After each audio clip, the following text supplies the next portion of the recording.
Good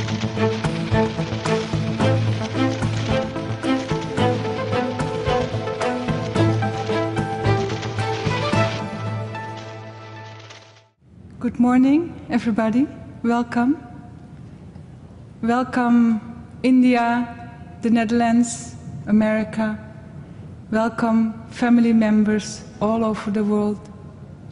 Welcome, all the people here at the COP16, CMP6. I have the honor today to introduce you to His Holiness 1008 Sri Sri Soham Baba. To introduce him in 1 hour is not enough. I would need, I believe, a few days just to talk about his talents, about his work, about his efforts, and the love that he gives to the whole world. I am so happy that at this moment there is here among us in Cancun at the COP16, CMP6 gathering, that there is among us a spiritual leader. It is only such a pity that with the negotiations, these big spiritual leaders who can make such a big change in this whole complex problem that we have in front of us, just by their presence during these meetings, the whole energy, the whole sphere among us can be changed in a positive way. I would like to suggest that next year more spiritual leaders would attend meetings like this, because the problems that are going on at this meeting, it has to do with all of us, the nature outside and the nature inside. I have at this moment the honor to introduce you to His Holiness 1008 Sri Sri Soham Baba. At the end, there is 5 minutes time for you all to ask the questions. Please let us all give a hand to His Holiness 1008 Sri Sri Soham Baba.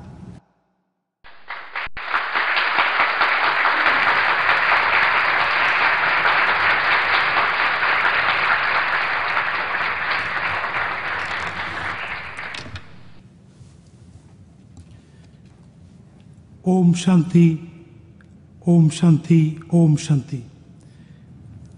Yesterday, I have addressed to the world leaders, policymakers, thinkers, our nature lovers.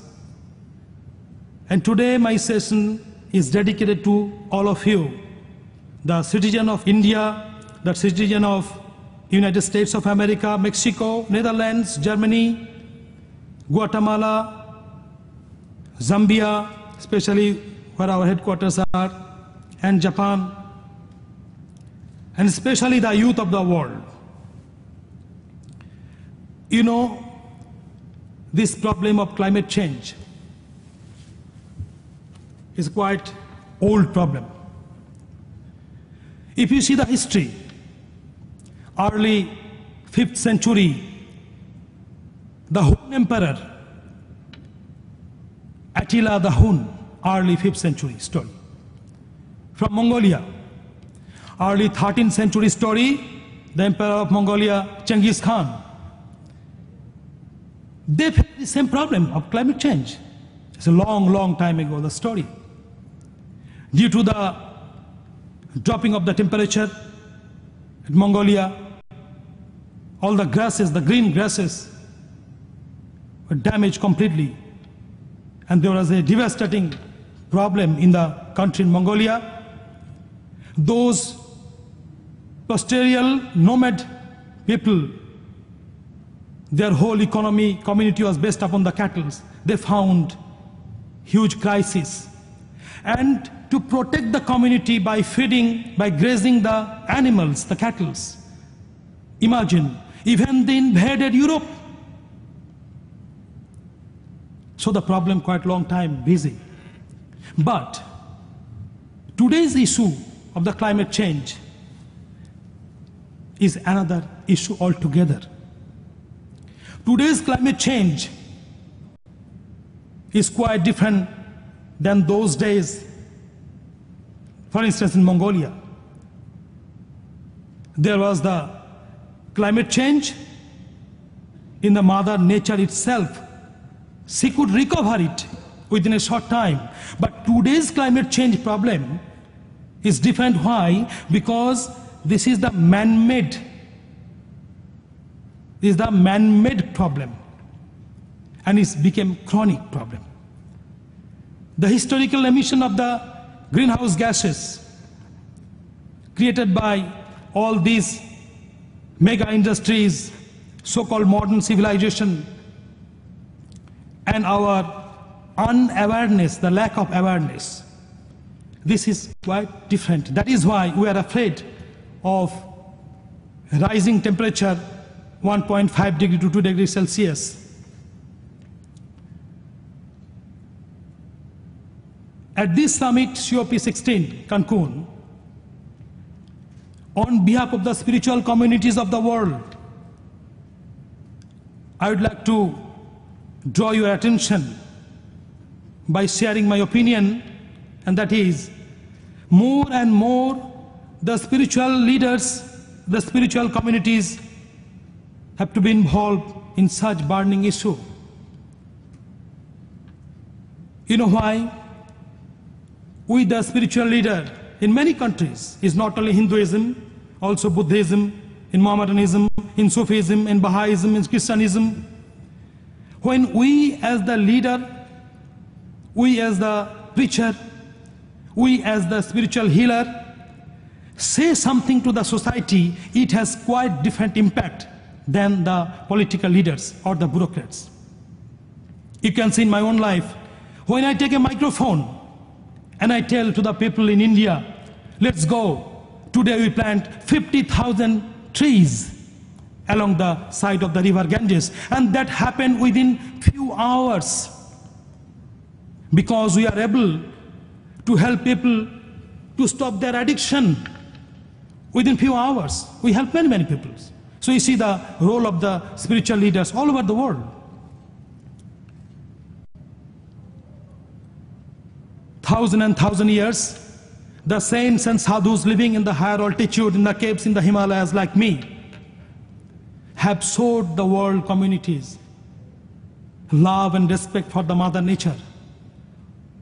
While living in the nature, in the caves, in the jungle, in the forest, alongside the river, we feel one with the mother nature. We practice vegetarian food to take. By taking vegetarian food, you stop contributing to the emission of the greenhouse gases, a large percentage. Our way of worshipping Mother Nature is very obvious. If you study Hinduism, you can see in our culture, we introduced worshipping the trees, the plants, equally worshipping our god and goddesses. For example, we worship basilicum, the plant basilicum, as worshipping Lord Vishnu. We worship hibiscus plant as symbol to worship Mother Kali goddess. She is the goddess of power. Not only that, we have worshipped the animals, the birds, to worship the deities. For instance, we worship tiger, Royal Bengal tiger. We worship lion as the symbol of the power. We worship swan as the symbol of the wisdom. We worship owl, the bird, owl, as the symbol of wealth and wisdom. Likewise, you can see even lots of great masters in India, they went to the jungle, the forest, the Himalayas, the caves. For instance, Buddha, he went all the way to Bihar, today's Bihar, Buddha Gaya. Under the banyan tree, he meditated, he contemplated, and he became enlightened. There are many, many masters. We, the Indian people, are very aware about this, respecting Mother Nature, our forest, the birds, animals. Likewise, many countries in the world. I would like to say one important thing. You see, this climate change issue is not the issue of one nation or one particular community. It's the problem of the world communities. It's our collective responsibility to work together to stop climate change. And not too much criticism. Whatever our world leaders are taking the decision, we have to support them. The United Nations are doing enormous job. The Mexican government are doing tremendous job to host us for these 2-3 weeks. These people are they're completely broken. Till they are serving us smilingly. It says how much this country, the people love this beautiful planet.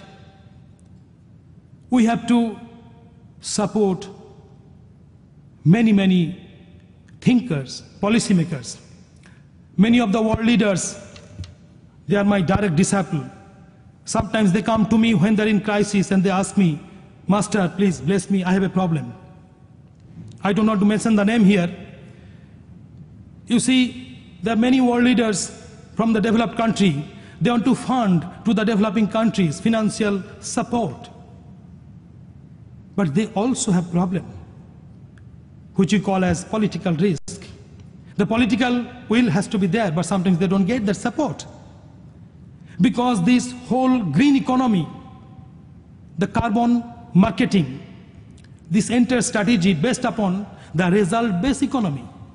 So when a world leader is willing to give some fund to a developing country, to a poor community, to support the agroforestry or the empower the economy of the indigenous people of the communities, they face problem. What kind of problem? They have to raise fund in their country. While raising the fund, the opposition party, the people in the country, they raise questions. That leader has to show the result. Otherwise, he will get a big problem in his political career next time. So the people withdrawing, being very careful. Similarly, what is happening, those developing countries, those poor communities, those who are receiving the fund, they have a problem too at the same time. What kind of problem? Those developing countries, poor communities, when they export rice, grain, sugar to the developed countries, the bill is immediately paid. They don't have to wait. But when they market the carbon to get the fund is stuck. The fund has to come from the XYZ organizations. And then, when the fund is not coming, the commitment of that world leader in the developing countries to the indigenous people, to the local community people, they are feeling strange. Sometimes they are thinking, oh, maybe the fund is not there. Sometimes they are thinking, oh, fund was there, but he has swallowed. Or maybe the fund is totally whole, is a not true story. So this world leader in the developing countries feeling equally political threat. Maybe he will not be getting his regime anymore. So these are so many things that are happening. This climate change issue, what I want to say to you today, is a complex problem, is a problem of a big dilemma. For instance, look, here at this room, what is happening? I'm a Himalayan master. I live in the caves in the Himalayas. But at this room is full of radiation, and I'm very sensitive towards all this radiation. The highly magnetic field, electromagnetic field here, it disturbs my healing energy. But I have no choice, Because I want to convey my message to the whole world, and I need this. I need this setup. Similarly, the entire Moon Palace area is so much radiated with the Wi-Fi radiation. So we are talking about the climate change, and we are sitting in the middle of the Wi-Fi radiation. You know, there is a beautiful article published in the Time magazine. Due to the high radiation of the Wi-Fi technology, lots of birds are dying, trees are dying. But what can we do? We need this system to reach the world communities. The whole world is looking last 2 weeks what is happening in Cancun. So to reach them quickly, we need the technology. So you see what is going on, such a complex strategy. One side, we need the technology. We have to have the technology. We have to go forward in advancement of human civilization. At the same time, to keep the Mother Earth protected, to keep the human rights of the indigenous people protected. This is a whole complex problem. And I believe this problem requires very solid awareness. The awareness, if we do not have, then it will be complicated, and we cannot delay another decade to see how our Mother Earth is destroyed. I would like to say also one thing to you, all the youth of the world. Start by yourself. Start by planting trees. Take care of your own community, own area, by collecting plastic, the polythene garbages. Discourage people at your own close community, own close surrounding, to use plastic. To tell your friends, those who are using pesticide, insecticide, discourage them, explain them, convince them. Practice meditation, be more in the nature. Go to the woods, hug the trees. Those indigenous people, I respect them, I salute them from the bottom of my heart. They can speak to the trees. They can speak to the Mother Earth in every form.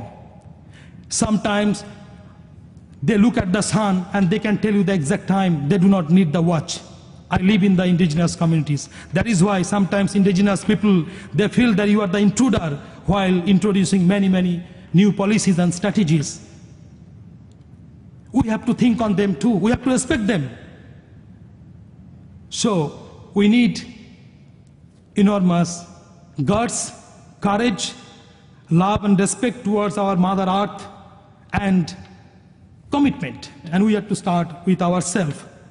Plant the trees, make people aware, go to door in the Sunday, holiday time, tell people how the Mother Earth is in crisis, what we have to do, how we have to think, we have to change the paradigm. It's a new era. Another thing, focus very much to be vegetarian. It is very important. If you see the anatomy of the human being, you can see we have a straight backbone and our belly is round. Just like a cow. See the backbone and the cow's belly is round. Buffalo round, horse round.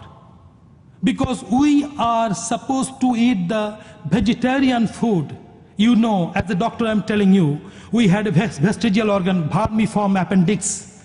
There was cecum, there were some bacteria were there to digest the cellulose food. But we did not use for many hundred years, and now it became vestigial organ. But we are made for the vegetarian food. But if you look at tiger, a dog, a lion, you can see the backbone, the chest, and look the stomach like this, so thin. Our stomach like this, round. And the stomach of tiger or lion like this. Our intestine, very large. Intestine of a tiger or dog, very small. Because nature knew that if you eat meat, it will stay long time, more than 8 hours in your intestine to pass out. So it will create lots of diseases. But whereas the carnivorous animal, they have small intestine, the meat will be digested and easily can be thrown away from the intestine within a short time. You can see. So vegetarianism is very important. We, the Soham Baba mission, the people, In India, we are very, very busy to invite all the youth of the world, all the intellectual people of the world, and the art lovers. Please come to join us. We go to many countries. In 128 countries, we are very active. Our headquarters in the Netherlands, in Miami, USA, in Kawasaki, Ken, Japan, and in India. Invite us. We'll go to your country. We'll do lots of projects. We'll invest. We'll create lots of beautiful network. I would like to invite you to join us. And one thing very important, which I am focusing, India has showed the world recycling process. Later on, this recycling process went to the Western country. But I like to use the word upcycling. I tell you a very old story. A master went outside for preaching a couple of months. The day he came back to his ashram, his disciple showing his room, Master, look, we have changed the entire curtains of the room. And Master was very happy, but asking him question, oh, that's nice, but what have you done with the old curtain? And the disciple told, Master, the old curtain I used as the bed sheet, bed cover. Oh, that's nice, but what have you done with the old bed sheet? And the disciple told, I used the old bed sheet at the towel, the dinner table. Oh, that's nice. What have you done with the old dinner table towel? Those towel was laying on the dinner table. What have you done? No, Master, I did not throw. I used those towel on the dinner table as the cleaning duster on the floor. Oh, that's nice. But what have you done with the old duster? Oh, thank you, Master. I also thought about it. I did not throw that either. I rolled those cotton and made the long thread to make the nest very tight with the trees, because in the garden of the ashram, all the nest of the birds were falling with the wind, and we tied those nests so that the eggs of the birds can be protected. And then Master was very happy and smilingly telling, wow, I'm so happy that you have learned. And that is called upcycling. That's something you do, it goes towards higher form of livelihood to support. And that is the things Indian civilization have showed the world. We are collecting the waste product in different communities, and we are making different products. Those who are wet, moisted, and those who are dry, we are upcycling in the factory. I think it's the time for the question. There are 5 minutes if there's anybody. If you don't have any question, let me tell you a story. I tell you a story. And this will be my last, just 2 minutes I need. Irene was there. Thank you, Irene, for helping us. Thank you so much. We'll be always remembering you. And thank you all the crew that did the great, excellent job. Many people in India, they come to me and they ask me, just like attacking, you are a saint. You are the religious leader of our country. What are you doing with this global warming, climate change, this issue, that issue? You're supposed to meditate and heal the people. Here at Cancun, several people ask me the same question. For all of you, you ask me the question, I have answered you and I'm telling you again. A small story. There was a palace. In that palace, one day, the palace got fired. One day in that palace there was a big fire. And that moment, everybody came running to stop the fire, to extinguish the fire. People, police department, firefighters. At the same time, there was a bird, this pigeon was living there. And the pigeon was telling himself, oh my God, I was living so many years in this palace, and now the palace is burning. The whole palace is in fire. I also have responsibility to do something. What can I do? And then he started flying and picking up some drops of water and throwing to the fire. And all the firefighters, people, they're laughing and making jokes about that silly pigeon, the bird. Oh, look, look, look, that bird. What he's doing? What he's doing here? At the end, when fire was extinguished, all the people went back home. The people are talking with each other, and there suddenly they noticed in one corner that wounded, broken pigeon was laying and struggling. And those people went to that pigeon and told, hey, the pigeon, how stupid you are. How could you do to extinguish this fire? It was not necessary. You know that you could not extinguish this fire. And that pigeon told, yes, sir, I knew that my strength is very little. Yet, I went to extinguish this fire. I went to fight to stop the fire. You know why? When there will be a day, a story will be made about the fire in this palace. That day there will be lots of names will be listed. These are the people came to fight to stop the fire in this palace. And among all the names, in under somewhere in a very little word, my name also will be standing there. And this will encourage my whole birds community. And that is the reason I came to stop the fire. And that is here Soham Baba, with his little struggle, with little capacity, I am fighting. I am together with all of you to pray for you, to give my strength. On behalf of all the Himalayan master, I came to give my support, same like the pigeon. If there is a day, there will be a story, our name will also be standing there. From all the way from the Himalaya, 2.5 days journey to Med, Soham Baba came, COP16, CMP6, to talk, to share, to give the support about this issue. Thank you so much for having your time and listening to me. Thank you. Om Shanti, Om Shanti, Om Shanti.